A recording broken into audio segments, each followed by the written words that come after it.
G'day. I guess you all know who I am. Well, the vehicle we're going to look at today is better known than me. It's the legendary Holden 1-tonner. Since its introduction in '71, the Holden 1-tonner has been the workhorse of choice for tradies, farmers, miners, cray fishermen, you name it.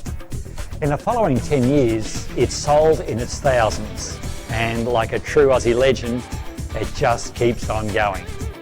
You'll find these icons in any Australian town or city. Everything from show and shine weekend warriors to tough old beasts still faithfully doing their duty. And they're sure to make an appearance at any P&S. Needless to say, Holden 1-tonners are highly prized by their owners. The reason? They're stronger than a mallee bull and more reliable than your old cattle dog. The 1-tonner has certainly been a legendary beast. Now, as you can see, the beast is back, and back with a vengeance.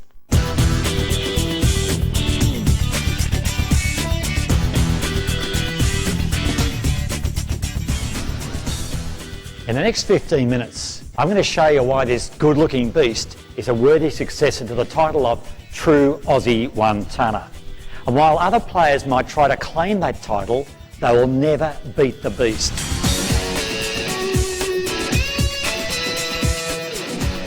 It takes big nuts to do a big job, and here's the nuts I'm talking about. The Holden 1-tonner doesn't rely on welding to attach the rear chassis to the cabin like Ford does. We use a torque arm bolted in place behind the cabin for an extra stiff connection. The torque arm is a vertical upright at the front of the rear chassis frame. As I've said, it's bolted top and bottom to the cabin assembly. So any loads placed on the rear chassis are transmitted to the full vehicle structure. We've taken the ute cabin assembly and effectively cut behind the rear glass. Additional strength and support is added in this area, which allows the separate rear chassis to be bolted in place.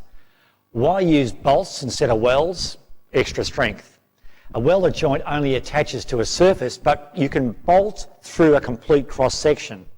Another advantage of a bolted frame is that it allows us to use heavier gauge material for the rear chassis. With welded joints, you can have problems when welding thick gauge to thin gauge. The strength of this box section is increased with internal webbing, which makes for a very stiff connection.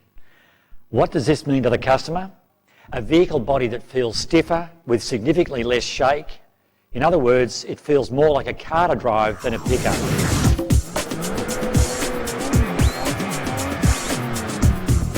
Okay, there's no point in having big nuts unless you've got a decent donk. Let's have a look under the bonnet.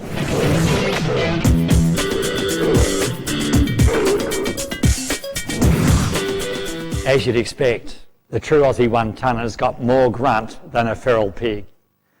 Under the V8S bonnet, you'll find the 225 kilowatt 5.7 litre Gen 3 all-alloy V8 engine. It's linked to either a 6-speed manual or a 4-speed automatic. The auto that we use behind this V8 is the same one that HSV used to handle their 300 kilowatt thumpers. This super tough automatic transmission is designed to do the job and do it longer. Simple as that. The 152 kilowatt 3.8 litre V6 linked to a 4-speed transmission is available in both the 1-tonner and 1-tonner S.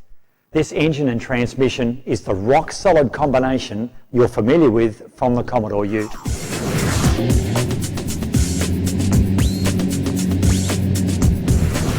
So we've got big nuts and a couple of solid donks. Now, let's talk about a big load.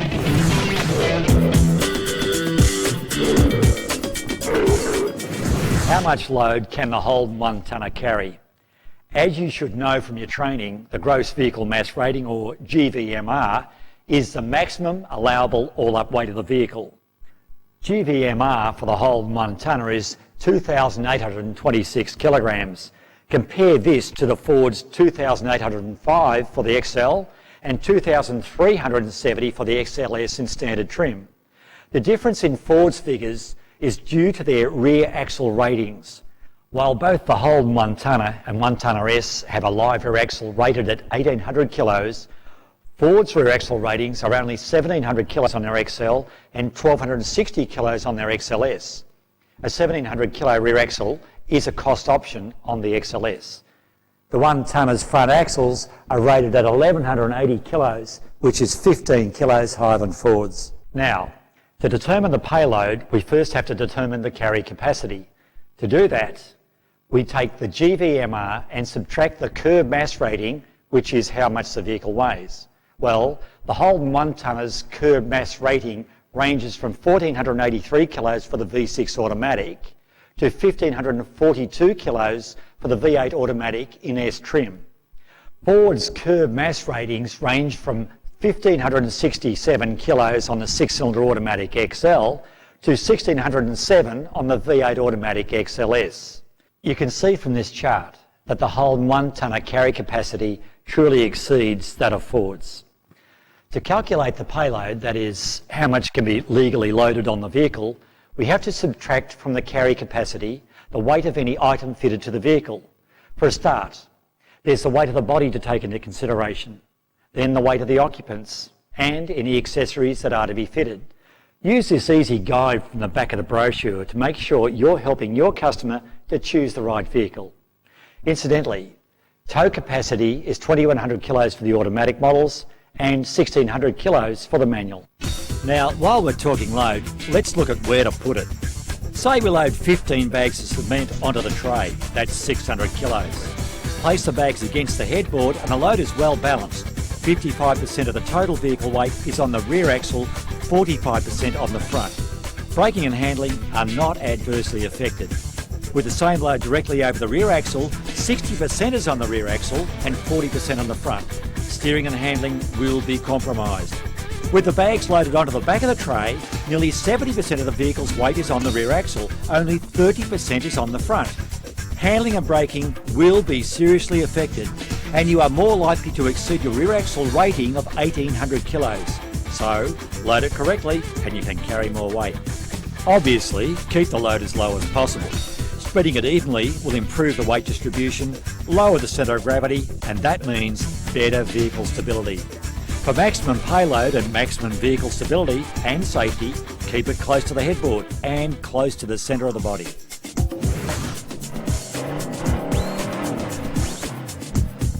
If you're carrying a big load, you need to keep your balance.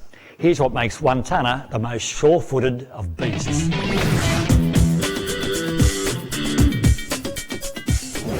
Anti-lock brakes and limited slip diff are optional for the 1 tonner, but on the S, they're standard. However, these two features aren't standard on either of the Fords. Of course, the benefit of the limited slip diff is that by supplying some of the driving force to the wheel with traction, you can take the 1 tonner into some pretty slippery situations and, driven correctly, get back out again. On the S, anti-lock brakes are standard and are available as an option on the 1 tonner. Anti-lock brakes on a vehicle that carries variable weight loads makes good sense. Of course, the 1 tonner has a load sensing brake pressure proportioning valve that adjusts the rear braking effort commensurate with the load. The all-round disc brakes have ventilated rotors at the front, and the front calipers are finned to help keep things cool under pressure. When you're handling a load, the track of the vehicle should also be considered. Look at the rear wheel track on the Holden 1 tonner. At 1597mm, the 1 tonner is over 50mm wider than the Ford, plus the 1 tonner has 7-inch wide rims compared to the Ford's 6.5. The 1 tonner S rear track is 40mm wider than the Ford, with both utilising 16 by 7-inch alloy wheels. To the customer, the wider the track, the greater the stability of the vehicle. This is especially important if you're carrying a high-level load. Lastly, there's wheelbase. At 3,200mm, the Holden 1 tonner's wheelbase is 104mm longer than Ford's. This means a better, smoother ride with increased comfort for occupants.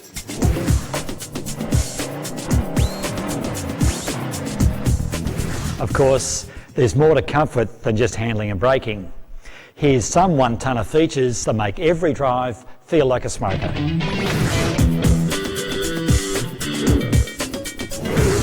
Welcome to the office. In the S, you'll find air conditioning as standard, a leather-wrapped steering wheel that is both height and reach adjustable. The driver's seat has power adjustments to height and tilt. and both power windows have express down feature. You won't find any of that on the Ford. For convenience, you'll find power mirrors, road speed dependent intermittent wipers and electric rear window demister with auto off. The headlights have an auto off function, so when you switch off the ignition, the headlights automatically turn off. This means no flat batteries when you leave for work in the dark and forget to switch off the lights when you've arrived. The trip computer is the same as in the Commodore, so you know that it includes some great features that are especially useful for someone who spends a lot of time driving this vehicle. For a start, there are the speed alerts. Then there's a distance to empty readout. Want to know if you can make it without stopping for fuel? Just check the computer. Like in any office, there's a phone holder and a phone power point. There's also a ton of storage space for the one-tonner. For example, here you have storage for small loose items, and here behind the driver's and passenger seats you've got bucket loads of storage room. From a safety point of view, both the one-tonner and the S come with a 65-litre tethered driver's side airbag, and a 120-litre tethered passenger's airbag is available as an option. The lap sash seatbelts are equipped with both pre-tensioners and webbing clamps. The buckles are mounted on the seats, ensuring the best possible positioning of the seatbelt regardless of the seat position. This also makes the buckles easy to find. In the event of a serious collision, the emergency mode is activated once the seatbelt pre-tensioners are triggered. The emergency mode then switches off the engine and fuel pump, unlocks the doors and switches on the dome light and hazard lamps. Okay, one more important feature. A security system that might even keep your mother-in-law out of the car.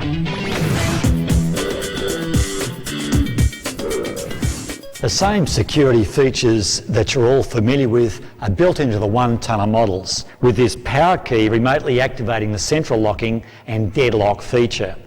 And as with Commodore, press once to unlock just the driver's door. Pressing twice or holding the button down will unlock both doors. And the S features an integrated alarm system that protects bonnet and doors, which is also activated and deactivated by the power key. And of course, the customer gets extra peace of mind knowing these vehicles are covered by Holden's roadside assistance program.